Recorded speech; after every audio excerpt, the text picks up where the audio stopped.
All right, so starting off the second semester here, we're going to start in Chapter 7. This is Lesson 1, all about ratios and proportions. So it starts off pretty easy here. As long as you know how to write a ratio and how to write a proportion, then you'll be doing pretty well. There's a little bit of math involved, but for this first page, it's just focusing on how to write them. So it says, write and use ratios. A ratio is a comparison of two quantities by division. The ratio A to B, where B is not 0, can be written as A over B or A colon B, right? So A to B, A goes on top, B goes on the bottom, and B can't be 0 because you can't have a fraction with 0 on the bottom. So here's what we mean. It's a lot of words, right? When you jump into an example, it makes it easier. Example 1, in 2007, the Boston Red Sox baseball team won 96 games out of 162 that they played. So obviously they didn't win everything. They only won 96 out of 162 total. Write a ratio for the number of games won to the total number of games played. So it just told us how to write the ratio, right? Write a ratio for the number of games won, so that's going to go on top of our fraction, compared to the number of games played. So this is the top of our fraction, this is the bottom of our fraction. Okay, find the ratio, divide the number of games won by the total number of games played. The result is 96 over 162. When it says divide, it means write it as a fraction. You're not actually dividing it yet. We will in a second. But just to write the ratio, again, number of games won. They won 96, so we write 96 on top. To the number of games they played. They played 162 total, so that's going to go on the bottom. This is our ratio, our relationship of numbers, right? Then, if we go ahead and divide that, which you don't always have to, it will tell you specifically in a problem whether you need to divide it or not, we would get 0.59, that decimal, right? Which is great. Okay, who cares? What do we do with that, right? Well, if we're looking at this as a percentage, if we won 96 games out of 162, about what percent did we win, right? 100% would be 162 games, but we didn't win 162. We only won 96, so what percentage did we win? Well, we're going to divide and we get this decimal, right? This decimal as a percentage, you're just going to multiply it by 100, and we get 59%, right? Whatever your decimal is, move the decimal over 2 places, and that's your percentage. So 59% of the games that we played, we won, just over half of them, right? Example 2, the ratio of measures of angles in triangle JKH is 2 to 3 to 4. Find the measures of the angles. All right, so in a problem like this, you are going to see quite a few of these. It doesn't really matter. We're trying to figure out what's called a multiplier. It's one number that every single measurement that we're talking about has been multiplied by. And I want you to think of it kind of not even like a number, right? So if we're thinking of all these angles, let's think of like if I'm holding a piece of pie and the piece of pie is about this big, right? There's no numbers to it. It doesn't matter. That's the piece of pie. So how many of these fit in this angle? 3, right? 3 pieces of pie, 3 of this piece right here. So think of X as like a thing. 3 of these makes up this angle. 4 of these, 4 X's, make up this angle, and 2 of these make up this angle. So that's our ratio. If you want an idea, okay, well, how are they all the same size? What are they? Well, no. If you think of a piece of pie, 3 pieces make up one angle, 4 pieces make up one angle, and 2 pieces make up one angle. That's the ratio. So our job now mathematically is to figure out, okay, what is that piece of pie? Instead of an actual piece of pie, we're using the letter X. And it's the same X used in every single angle, right? So what is that X? How do I figure that out? The one thing I do know about angles of a triangle is that they all add up to 180, right? So if I know the ratio is 2 to 3 to 4, that's my ratio. That doesn't mean that this is 2 degrees, this is 3 degrees, and this is 4 degrees, because that wouldn't add up to 180. These each have to be numbers that together they all add up to 180, which means I'm going to have to multiply all these by something, right? And in a ratio, you're multiplying them by the same number, the multiplier. Okay, not a big deal. Just what number am I multiplying everything by? Okay, so we're going to go ahead and call the multiplier X. So I'm going to multiply each ratio by that number. 2 times x, 3 times x, 4 times x. So that's what they got here. Okay, so that's each of my angles, and I don't know what the measure of the angles yet is, but now I can use these kind of arbitrary measures to add together and to set equal to 180, right? So that's what they did over here. They took the 2x plus the 3x plus the 4x. I know one of my angles is 2 pieces of pie, however big that piece of pie is, right? I'm just saying a piece of pie. Don't get hung up on this x being a number. It's just some thing, right? Some stationary thing. It's one thing. So whatever that thing is, 2 of them equals one of my angles, 3 of them equals another, and 4 of them equals another angle. Okay, so I got to figure out what is that x value so that all of these, when I find the angle measures, they add up to 180. So I'm going to add these together. I get 9x equal to 180. And then I can divide both sides by 9 and I get x equals 20. So that kind of piece of the pie or whatever I was talking about is the number 20. So 2 number 20s is one angle, right? 2 times 20 is 40 degrees. 3 number 20s, 3 plus 20 plus 20 plus 20 is 24, 60. So one angle is 60. And 4 20s is 80. So I've got 40, 60, and 80. And when I add all of those up, they should add up to 180. Okay, so that's what we're talking about. And it tells us the answer down here. Our number is 20. 2 times 20 is 40. 3 times 20 is 60. And 4 times 20 is 80. 40 plus 60 plus 80 adds up to 180. All right, so let's do a few of our own down here. In 2007, Major League Baseball season, they like baseball examples on this one, A-Rod hit 54 home runs and was at bat 583 times. What's the ratio of home runs to the number of times he was at bat? So we're writing a fraction, right? Top and bottom. What's the ratio of home runs goes on top? Find that word 2 because that separates our top and our bottom. Number of times he was at bat. So how many home runs did he have? That's going to go on top. He had 54 home runs. How many times was he at bat? He was at bat 500, oops, sorry, I didn't know you couldn't see that. 583 times. Right? So my ratio here is 54 over 583. What's the ratio of home runs to the number of times he was at bat? 54 over 583. Now, if it said what percentage of his at-bats or home runs, then you could change this fraction into a percentage. You would just divide the top by the bottom, and it would give you a decimal, and you'd move the decimal 2 places over, and you would get the percentage, right? I'm not even going to do that. We're just leaving it as a ratio. I'm telling you, this lesson's super easy. Just do you know how to write a fraction?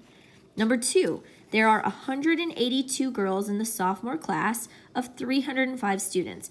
What's the ratio of girls, find the word 2, total students? Okay, so the number of girls goes on top of our ratio. There's 182 girls. And the total number of students in the class is 305. That goes on the bottom of our ratio. So our ratio is 182 to 305, or 182 over 305. And then if you're able to simplify, you can. Sometimes it'll tell you to simplify. Sometimes it'll ask you another question. In this case, it doesn't. It just says, what is the ratio?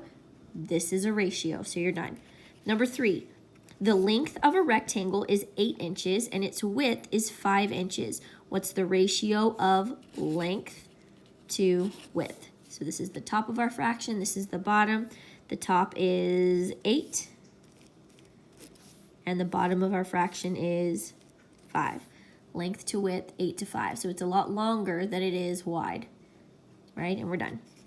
You wouldn't change it to a mixed number. A ratio is always a fraction, even if it's improper.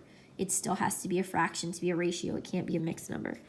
Number 4, the ratio of the sides of a triangle is 8 to 15 to 17. Its perimeter is 480 inches. Find the length of each side of the triangle. Okay, so just like when we find the measures of a triangle, we got to figure out the multiplier here, right? The ratio is 8 to 15 to 17. So, it could be like pencils. If one side is the length of 8 pencils, then another side is the length of 15 pencils, and the other side is the length of 17 pencils, right? We don't know what the multiplier is. It could be something really tiny. It could be something really big. It could be pencils. It could be cars. It could be something huge. So we don't know. The ratio still stays the same. What we do know, another piece of the puzzle, is that the perimeter is 480 inches. So we're going to kind of put these together, right? So we know here's the ratio of the length of the sides of a triangle. Here's our triangle. I don't know what it looks like, but we'll just say, okay, one side is 8 of something. So we'll say 8 x's. We don't know what x is yet. Another side is 15 of something. So 15 x's. And the third side is 17 of something. 17 x's. Okay, so we have a multiplier here, but we don't know what it is. We're multiplying the ratio numbers by something else. We do know that all 3 of these add up to 480 because the perimeter is the length around the outside of a shape if you were to walk around the outside. So 8x plus 15x plus 17x has to add up to 480 inches. So we're going to add 8x plus 15x plus 17x equals 480. And then 15 and 17 is 32, plus 8 is 40. 40x equals 480. And then to find the multiplier, to find x here, I just need to divide both sides of my equation by 40. So 40x divided by 40, and 480x divided by, or sorry, not x, just 480 divided by 40. So these go away, and I'm left with x equals, I'd normally write it down here, but I don't have room. 48 divided by 4 is 12. So 480 divided by 40 is 12. So that's our multiplier. So the length of our sides is 8 12s to 15 12s to 17 12s.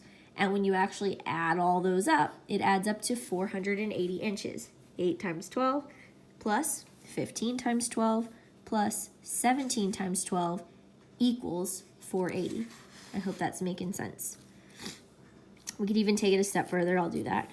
I'm probably beating a dead horse, but so if I have my, I guess it would look more like this, huh? If I have my triangle, 8 times 12 is 96. 15 times 12, well, that's 120 and 60. I think that's 180. And 17 times 12, 120 and 7 times 20 is 140, so 260, I believe. No, that's way too big. It should be 24 more than this. 204. 17 times 12, 2 times 12 is 4.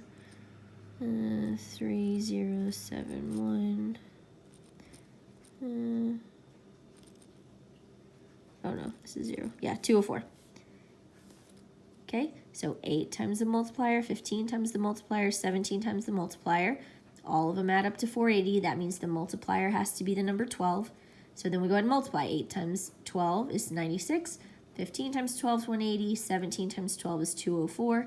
And if you add all these together, they should add up to 480. All right, and then number 5 here, the last one. The ratio of the measures of 3 angles of a triangle is 7 to 9 to 20, right? So that's the ratio. It could be really big angles. It could be really small angles.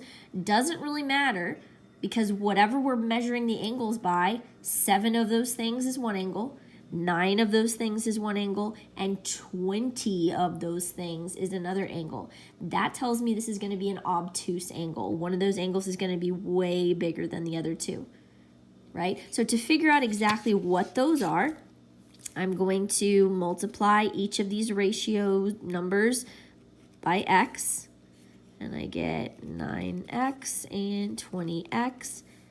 So those are my 3 angle measures. I don't know what x is yet, but I do know that in a triangle, all the angles add up to 180. So I'm going to add these together. 9 and 7 is 16, plus 20x equals 36x. And then if I divide by 36, 36 goes into 180. Let's see, 2 of those is 72. So 4 of those would be 144. So 1, 2, 3, 4. So 5, I believe. X equals 5. Sorry, I don't have my calculator. 5 times 30 is 150. 6 times 5 is 30. 150 and 30 is 180. Yeah, so X is 5. So our multiplier here is 5, right? This one up here.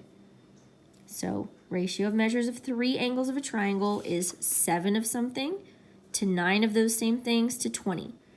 And those somethings are 5. Let's say it's 5 inches, right? 7 times 5 is 35 inches. 9 times 5 is 45 inches. 20 times 5 is 100 inches, right? So it would be 35 to 45 to 100 inches if we were measuring the size of the angle, not just the measure. Okay, let me know if you have questions on that. I want to flip over and go to the back of this. I'm just going to put it all in one video. I know we're going kind of fast. It's the first week. It's the only lesson. I don't want to stay on it too long.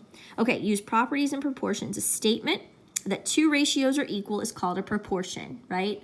So we could say that 4/8 is equal to 1/2. They're 2 different fractions, but they're both equal to each other. If you have a pizza and you eat half the pizza, if the pizza is cut into 8 slices and you eat 4 slices, that's half the pizza, right? It's the same amount. It just looks different. So this is a proportion when we set 2 fractions equal to each other.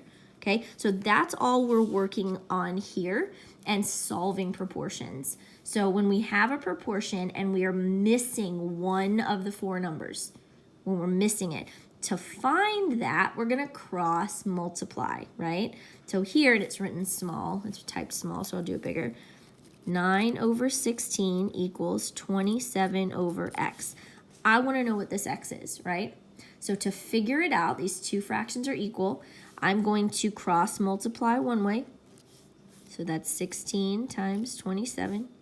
Set it equal to whatever I get when I cross multiply the other way. 9 times x. Okay, and that's what they've done here. So they cross multiply this way, doesn't matter which way you go first. 9 times x equals 16 times 27. 16 times 27 is 432. So 9x equals 432, and then they divided both sides by 9 and got x equals 48. Right, so that's solving a proportion, which means the number that would go on the bottom of our proportion is the number 48, right? Another way you could look at it is 9 to 27, if these are equal. What did I do to that 9 to make it a 27? Whatever I did to the top for the 2 fractions to be equal, I had to do the same thing to the bottom. So 9 times 3 is 27. So if I multiplied 9 by 3 to get 27, what do I get when I multiply 16 times 3? 48, right? That's the number we solved for. So we're just cross multiplying, that's it. Side note, not a super big deal, but just so you know the vocabulary, when we're looking at a fraction, let's go back up here to this guy right here.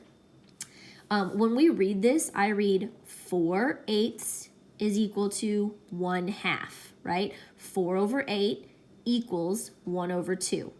The numbers here that I say first and last. So 4 over 8 equals 1 over 2. 4 is the first number I say. 2 is the last number I say. We call those 2 numbers the extremes. The extremes. And that doesn't, it's not a big deal. That's just the technical term for them. So the first number in a proportion and the last number in a proportion are called the extremes. The other 2 numbers that are in the middle, right? 4 over 8 equals 1 over 2. The 2 numbers I say around equals, they're called the, I just lost it. The means, sorry. I was going to say the median. They're called the means. All right, so they're in the middle. They're the means. The first and the last numbers are the extremes. That doesn't, you don't have to know that to be able to solve. But if you get a vocab question on it, that's what they're talking about. In this little guy right here, A is the first number in this fraction. D is the last number in this fraction, so A and D are the extremes.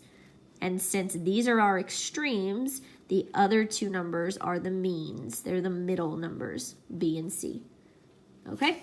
All right, so let's do some examples. They give you one here. I think I'm going to skip that one. Down here to exercises. Let me zoom in a little so we can see what we're working with. All right, solve each proportion. So all we're going to do here is cross multiply. That's it. So I'm going to multiply 2 times 28 and set that equal to what I get when I cross multiply the other way. 1 times x. 2 times 28 is 56. 1 times x is x. So that's x equals 56. Easy enough, right? Number 2, 3/8 equals y over 24. I'm going to cross. It does not matter which way you cross multiply first. I could do 3 times 24 first, or I could do 8 times y. It does not matter. So 3 times 24, set that equal to 8 times y. 3 times 24 is 72. 8 times y is 8y. Divide both sides by 8, and I get 9 equals y, or y equals 9. Remember, when you write your final answer, you always want the variable first. Number 3. Okay, this one looks a little trickier. You literally solve it the exact same way still. We're not doing anything different. So I'm going to multiply this way first. I'm going to go over here to this side. 30 times x plus 2 equals, and then I multiply this way, 10 times x plus 22. I'm just multiplying this whole thing times 10. And I'm multiplying this whole thing times 30. Okay, so then to get rid of parentheses, I got to distribute. So that's 30x plus 60. Same thing here, I got to distribute. 10x plus 220. And now I just want to solve for x. I need to get rid of my smallest x. So minus 10x from both sides of my equal sign. 20x plus 60 equals 220. I want to get x alone, so I subtract 60 from both sides of my equal sign. 20x equals 160. And then divide by 20. X equals 8. So I'm done there. Okay, number 4, we got a decimal and I don't have a calculator. Multiply that and that. 3 times y equals 9 times 18.2. 9 times 18.2, 90 plus 72 plus 1.8. 90 plus 72 plus 1.8 is 163.8. 3y equals 163.8. And then we would divide both sides by 3. And I don't have room, so I'm going to stop there. But this would be 54.6, I believe. 54.6, I believe. I did that in my head. All right, number 5, same thing. Cross multiply. 40 equals this way. Cross multiply. So I'm going to distribute that 4 times everything here. 8x plus 12. And I want to get x by itself, so I subtract 12 from both sides. That's 28 equals 8x. And then I'm going to divide both sides by 8. 28 over 8 is the same thing as 14 over 4, which is the same thing as 7 over 2, or 3.5. Okay, so hopefully you're, oh crap, you can see that. Hopefully you're getting the idea. I'll skip this last one, but it's the same thing. Cross multiply, cross multiply. 3 times x minus 1 equals 4 times x plus 1. You're multiplying everything here by 4. That's why we put it in parentheses and put the 4 in front. Okay, and last two here, kind of like word problems. If 3 DVDs cost almost $45, find the cost of 1 DVD, right? So here, for this one, I can just divide by 3. There are 3 DVDs. Their total cost is $4.85. For 1 DVD, what's the total cost? I'm doing this here. All right, so I would cross multiply. Inevitably, what I end up doing is just dividing this number by 3, right? So I would get x equals 1, 3 goes into 14, 4, 3 goes into 28, 8 times, and 3, oh no, 3 goes into 28, 9 times, and then 15. Okay, so you should get 14.95. That's not supposed to be an 8, it's supposed to be a 9. Hope that makes sense. Hearing me talk like a crazy person through my math. Number 8, Byron is measuring, let me scoot back a little. Byron is measuring plants in a field for a science project. Of the first 25 plants he measures, 15 of them are smaller than a foot in height. If there are 4,000 plants in the field, predict the total number of plants smaller than a foot. Okay, so here our ratio, we want to set 2 ratios up the same way. So we're going to say plants in a field, or total plants, I guess, number of plants, over the number smaller than a foot, number less than a foot, right? So our first ratio we're going to write is this first sentence. Of the 25 plants he measures, 15 are smaller than a foot. So there's 25 plants, 15 are smaller. We're going to set it up equal to a proportion. So that's equal to what? If there are 4,000 plants, how many are smaller than a foot? So 4,000, and we don't know how many are smaller than a foot. That's what we're solving for. So now I can cross multiply. 25x equals, this is 40,000 and 20,000. 40 and 20 is 60,000. Divide by 25, divide by 25. X equals 600, 4 times 24. I believe this is our answer. So of 4,000 plants, 2,400 of them will be less than a foot, right?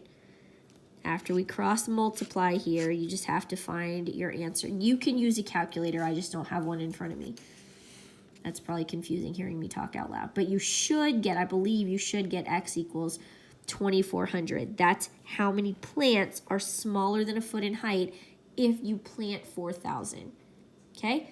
So hopefully you understand how to set up a ratio, easy peasy, how to set up a proportion and solve for a missing number. Just cross multiply. And then extremes and the means. If I have a fraction a over b and it's equal to c over d, this first and this last guy are the extremes.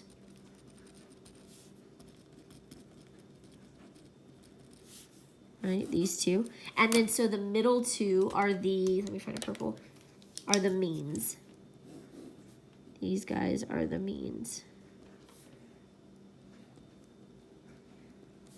So you could say when you're solving a proportion that the product of the extremes is equal to the product of the means. It just means cross multiplying this way should equal the same thing as cross multiplying this way. They should be the same number, right? All right, hopefully that makes sense. Let me know if you have any questions. Thanks.